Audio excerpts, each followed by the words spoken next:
मौलिक कर्तव्य भी निर्धारित किए गए हैं। ये मैं कहाँ से ले गया है? तो ये स्रोत जो है ये रूस से लिया गया है मौलिक कर्तव्य। मैंने आपको पिछली वीडियो में बताया था। जिसके रिलेटेड ये भी पूछा जाता है कि किसकी सिफारिश पे मौलिक कर्तव्य को संविधान में जोड़ा गया, क्योंकि इसे बाद में जोड़ा गया था।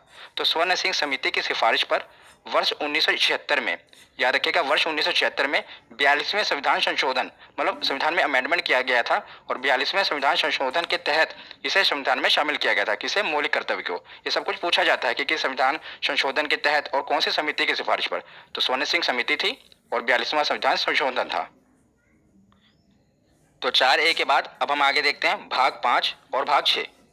इसको साथ ही साथ याद करेंगे, क्योंकि साथ ही साथ इसको आप याद करोगे तो बहुत आसानी से याद हो जाएगा। मैं ट्रिक से आपको बताऊंगा। तो भाग 5 में है 52 से लेकर 151 अनुच्छेद और भाग 6 में है 152 से लेकर 237 अनुच्छेद। ये आपको नहीं भी पता होगा तो काम चल जाएगा, क्योंकि मेन क्या पूछा जाता है मैं आगे आपको बताता हूँ। तो भाग 5 में मेन नहीं है, राष्ट्रपति के बारे में बताया गया है, और भाग 6 में राज्यपाल, क्योंकि दोनों एक ही जैसे हैं। केंद्र में जो भूमिका राष्ट्रपति की होती है वही किसी भी राज्य में भूमिका राज्यपाल की होती है। इसलिए मैं इसको साथ साथ कवर कर रहा हूँ, क्योंकि इस तरह आप पढ़ेंगे तो आपको ज़्यादा देर तक याद रहेगा। तो राष्ट्रपति का सबसे ज़्यादा इंपॉर्टेंट अनुच्छेद 52। इतनी बार एग्जाम में पूछा गया, हर बार शिफ्ट में पूछा जाता है कि राष्ट्रपति का पद किस अनुच्छेद में वर्णन है।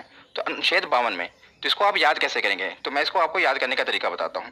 तो इसको याद करने की एक ट्रिक है। देखिए, अगर आप कोई चीज़ इमेज से याद करते हैं ना, तो आपके माइंड में ज़्यादा देर तक रहती है, सबकॉन्शियस माइंड में आपके बैठ जाती है, वो चीज़ आप ज़्यादा देर तक याद रख सकते हैं। इसलिए मैं आपको इसे इमेज से याद कराऊंगा। तो आप देख रहे हैं ना, अनुच्छेद 52 है, इसी डिजिट से हमें याद होगा राष्ट्रपति पद के बारे में। देखिए, जो ये दो देख रहे हैं ना, ये अब दो दो ऐसा लग रहा है जैसे किसी के आगे झुका हुआ है, गिड़गिड़ा रहा है। आगे आप देख रहे हैं ये 5 5 मतलब राष्ट्रपति। जब भी आपके दिमाग, क्योंकि जब भी आपको ये आएगा ना तो ऑप्शन ऐसे आएगा 52, ऑप्शन 53, 54, मतलब 7 वाले आएंगे और आपसे पूछा जाएगा कि राष्ट्रपति पद का वर्णन किस में है। तो आपको देखते ही पता लगना जाना चाहिए कि जो इसके आगे जो दो है वो आपको ऐसा लग रहा है ना कि झुका हुआ है। और आपको पता है राष्ट्रपति के हाथ में बहुत पावर होती है, वो चाहे तो किसी की फांसी की सजा भी माफ कर सकते हैं। तो जो दो है वो लग रहा है कि आगे उसके गिड़गिड़ा रहा है और माफी मांग रहा है, और जो 5 है आपको देख रहे हैं ना बैठा हुआ है। तो इससे यह पता लगता है कि जो राष्ट्रपति का पद है अनुच्छेद 52 में। ये एक ट्रिक है जिससे आप इसको याद रख सकते हैं। उसके बाद देखते हैं अनुच्छेद 53।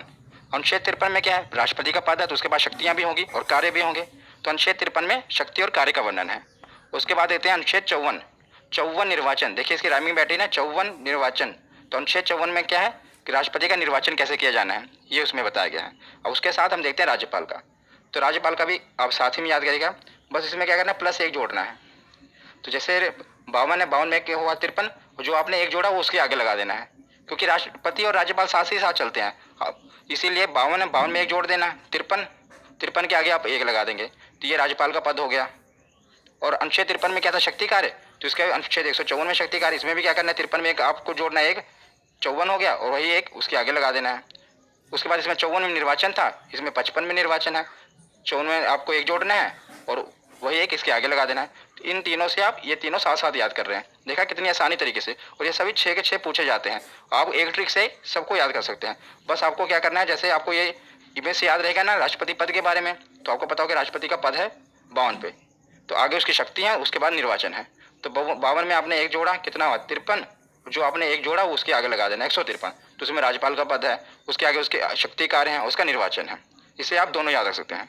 उसके बाद हम राष्ट्रपति के आगे देखते हैं कि निर्वाचन तो हो गया, और राष्ट्रपति को हटाया कैसे जाएगा, क्योंकि यह तो लोकतंत्र है। मतलब यहाँ पर कोई भी सिक्योर नहीं है, हर आदमी के पीछे कोई ना कोई बैठा है उसको हटाने के लिए। तो अब इसमें देखते हैं अनुच्छेद 61। ये भी काफी बार पूछा गया है, महाभियोग। तो महाभियोग, इसके द्वारा राष्ट्रपति को उसके पद से हटाया जा सकता है, महाभियोग के द्वारा। महाभियोग के बारे में मैं आपको और भी बताता हूँ कि महाभियोग किसी भी सदन में लाया जा सकता है, चाहे राज्यसभा हो या लोकसभा हो। और महाअभियोग लाने से 14 दिन पहले राष्ट्रपति को सूचित करना पड़ता है। मतलब जब भी महाभियोग लाना है उसे 14 दिन पहले राष्ट्रपति को यह सूचित करना पड़ता है कि भाई साहब आप पे महाभियोग लगने वाला है। तो अनुच्छेद 61 के बाद अब हम देखते हैं अनुच्छेद 72। ये भी काफी बार पूछा गया है, क्षमादान। मैंने आपको बताया ना कि राष्ट्रपति के पास ये पावर होती है कि वो किसी को भी क्षमा कर सकता है। तो इसको भी आप कैसे याद करेंगे, बस दो से आपको बस यही इमेज आनी चाहिए कि जो दो है वो झुका हुआ है और गिड़गिड़ा रहा है।